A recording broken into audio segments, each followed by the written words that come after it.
Well, now to a terrifying ordeal that happened. Several drivers traveling on I-71 being hailed as heroes after they witnessed a really scary crash and then jumping into action to rescue the trucker. A terrifying sight for drivers on I-71 near Ashland. An out-of-control semi veering across the northbound lanes and into the southbound lanes, heading towards oncoming traffic.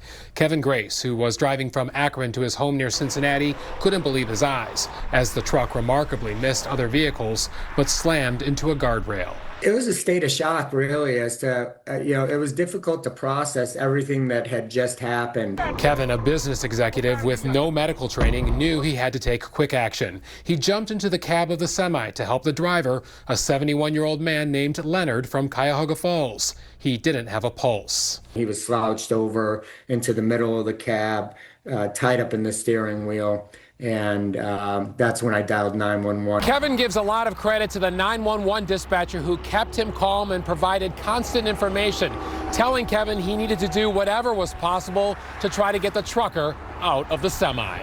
There was two truckers that had pulled over at that point who had come back to the truck, and they were down on the ground. I passed Leonard out of the truck down to those gentlemen. With instructions from the 911 operator, Kevin started CPR, doing both chest compressions and rescue breathing. An off-duty nurse pulled over too and also provided CPR, as did on-duty trooper Kevin Peshik. We were switching back and forth, and then the male bystander was doing rescue breaths in between the chest compressions. CPR continued for a few minutes, and then Leonard regained a pulse. The nurse was checking for that, and she said that we do, in fact, have a rhythm and a faint pulse. The trucker was taken to a Mansfield hospital where he continues to receive care. Trooper Peshik says he was just doing his job, but feels the team of Good Samaritans are heroes.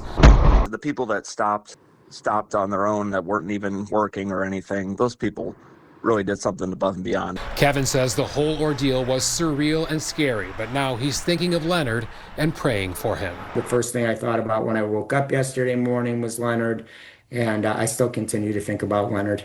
In Ashland County, Bob Jones, News 5.